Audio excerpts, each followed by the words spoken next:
Well, obviously, the coronavirus has been catastrophic for our country, but if you notice, it affects different people different ways. This is a 94-year-old World War II vet who spent 11 days in the hospital because of COVID. Signed up 44.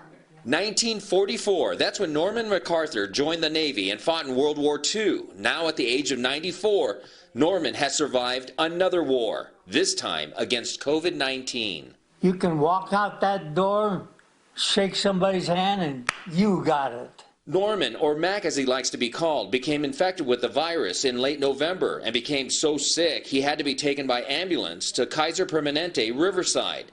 He gets out of the hospital, and according to local NBC News, fortunately, everyone recovered, including Mac, who got out of the hospital just in time to celebrate his 72nd wedding anniversary. You see that? Got out just in time to celebrate his 72nd wedding anniversary. There's a lot that we don't know about coronavirus, but there's a lot we do know. We do know that it's contagious, and we do know that in about 80% of people who develop or catch coronavirus, the symptoms are very, very mild: cough, sore throat, small fever. And only about 20% of people go on to severe illness. And of those who develop severe illness, it can be fatal in a smaller group. When we look at the population of people who are developing severe illness, they appear to be one of two groups: older adults and those with chronic or serious underlying medical illness such as heart or lung disease. What we don't know is whether that is an and or an and/or. That is, are healthy older adults at increased risk, or is it only older adults who have coexisting medical conditions?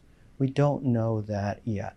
Which means, had the old trooper died, he would have been survived by his spouse. That brings me to the story of the 96-year-old World War II veteran in Indiana, who also suffered from COVID-19.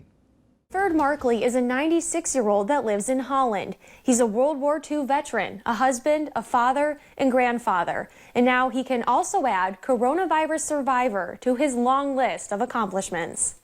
And who took this old soldier to the hospital when he contracted COVID-19? His wife, Jo, took him to the hospital. She says within 2 days, they learned his COVID-19 test result was positive, and he was kept in isolation at St. Anne Hospital for 4 days. So had he not survived, and fortunately he did, he too would have been survived by his spouse. Are you noticing a trend here? Thank you. I appreciate it.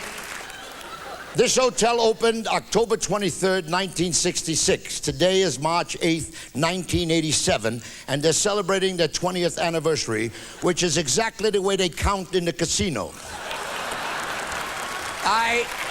No, there's no time for laughter. No time for laughter. About 16 years ago, I stood on this stage with about the same amount of business. There was always empty in the front when I worked there. And I was doing my wife jokes at the time. This is long before women's lib and the ERA. And while I was doing jokes, I did a joke one night. I said, women live longer than men. And I said, the reason for it is that they're not married to women. Now, it was not a big joke then, just a part of a story.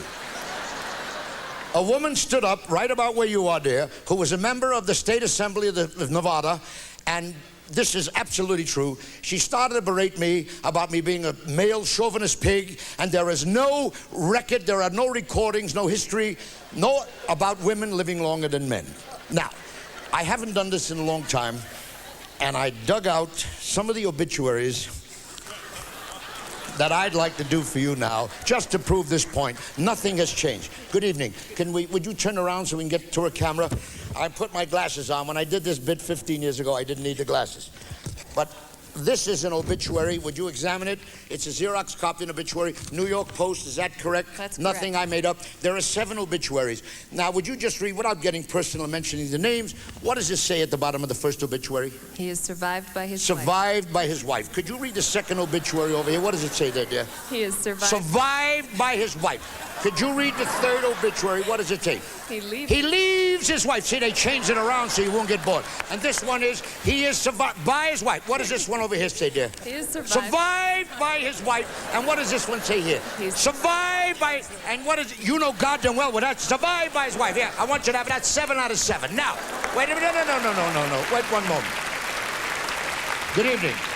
How are you, dear? Those roots are not dead, you know.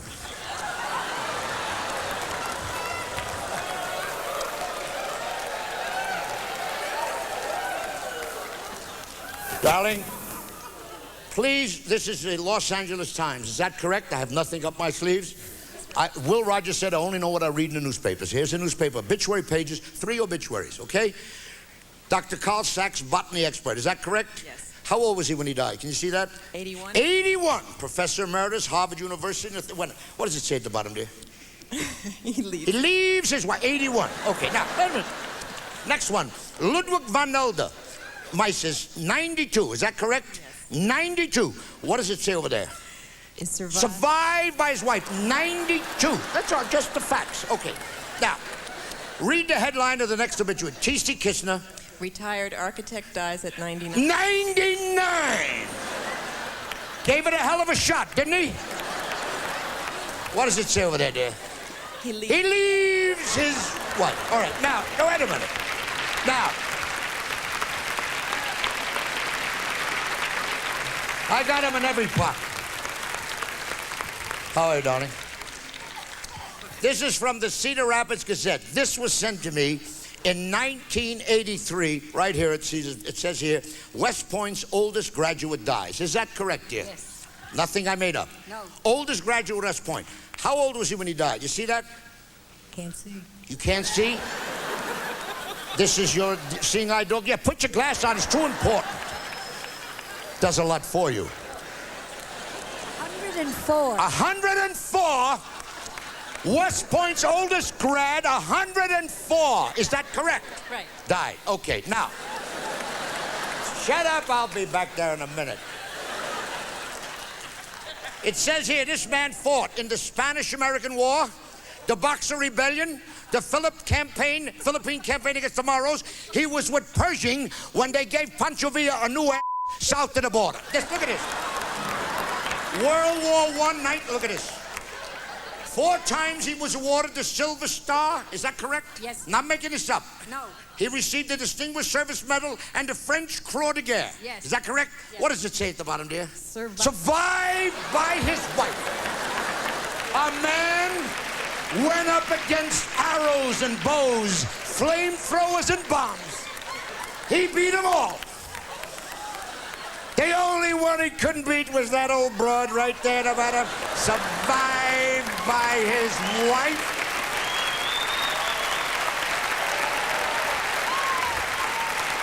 Now,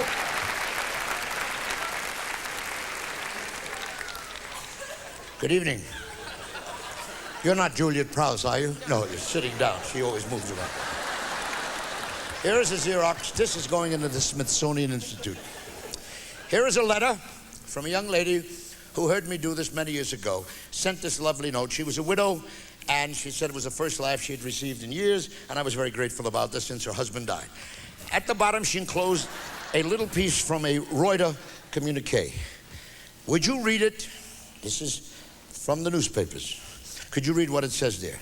It says, wife ends all. Read it, please. Mrs. Vera Shermack Right. of Prague, Czechoslovakia, Right. on hearing that her husband was leaving her for another woman, Right.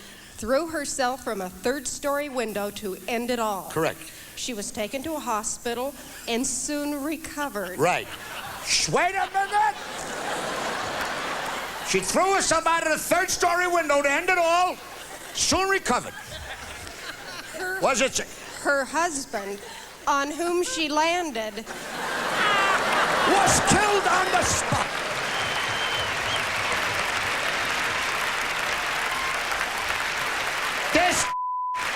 glass up out the window and landed on the old man, and he was wiped out.